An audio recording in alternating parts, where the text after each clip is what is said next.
Welcome to Tartan Week, welcome to Kintyre, and welcome to Torrisdale Castle. Come on in and we'll tell you all about the Kintyre gin story.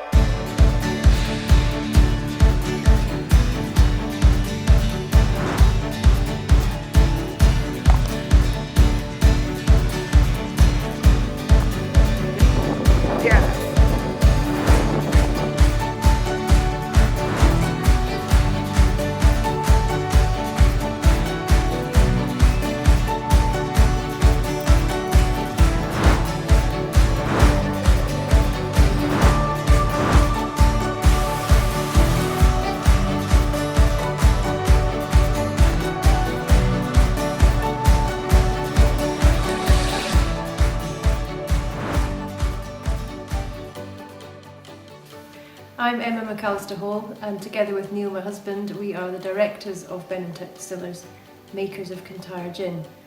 We named the business after the highest hill in Kintyre, which is located just behind the distillery, and it translates from the Gaelic as Hill of the Wild Boar. However, the Kintyre gin story really begins in 1815 with the construction of Torrisdale Castle. It was built to be a family home for General Keith Macalister of Glenbar, but sadly he never had the chance to live here, as he died suddenly not long after its completion. My family originally rented the castle around the 1870s, and then my great-grandfather William Macalister-Hall purchased it and the estate around 1895. His father before him made a significant fortune in the setting up of the British India Steam Navigation Company. However, unfortunately, all that fortune has since dwindled, and we've had to look at other means to make money.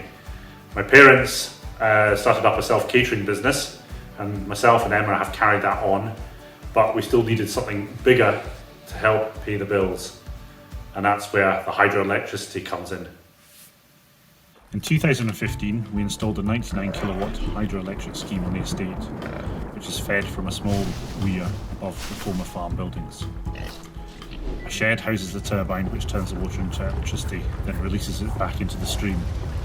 Initially, we were selling all the power back to the grid, which provided a significant income boost to the estate, the first in many generations. While toasting the success of the project with a generic gin and supermarket tonic, I had a light bulb moment. Why not use our clean, sustainable hydroelectricity to create our very own craft gin, right here in the heart of Kintyre? That marked the beginning of our Kintyre gin journey, and our first bottles rolled off the production line in 2017. This is our 200 litre copper pot still called Big Dawn, and it works very hard for us, distilling 3 or 4 times every week. In our signature Kintyre gin, we use a blend of 12 distinct botanicals, 2 of which have an important connection to the estate, as Icelandic moss and sheep sorrel, both found in abundance and represent our coast and wooded area. From the beginning, it was really important that we kept sustainability at the core of the business, so as well as the obviously sustainable source of power from the hydro that we use to distill the gin. We've also got our own source of spring water, so that's from a natural spring on the hill, and it's naturally purified through the rock, so it gives the gin a kind of unique purity as well. We have a tree planting scheme that we started with our holiday guests, so we actively encourage them to plant trees on the estate. We've got a small plantation behind the distillery as a way of kind of replenishing carbon that they've used getting here, things like that, and our own transportation. We really want to be a socially responsible business as well, so it's important to us that we work with the local community where we can. So we sponsor local charities and events, such as the local music festival. And more recently, we were able to produce our own hand sanitizer to help out frontline workers in the pandemic when there was a shortage. We have also expanded our range, and as well as Kintyre gin, we also produce 4 other core products. Kintyre Pink, which we distill with Scottish raspberries, our Navy Strength Tarbet Leg Biter, an orange liqueur distilled with locally ground coffee beans, and a zesty citrus gin.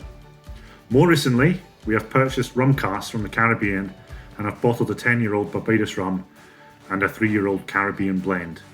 We also have plans to create our own spiced rum. Our tasting room opened in 2018, and that allowed us to do tours and welcome visitors and tourists and share our story with them that way.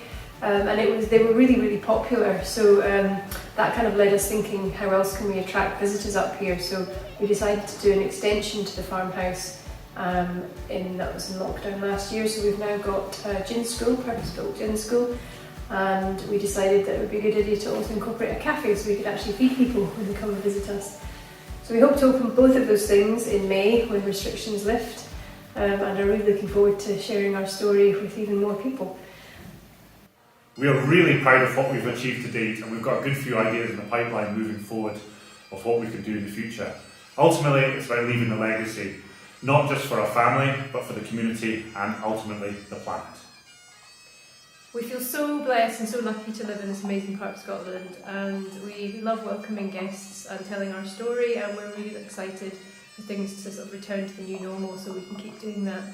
And we really hope to be able to welcome friends from across the pond as soon as we can, and so we can share a Kintyre gin with you all.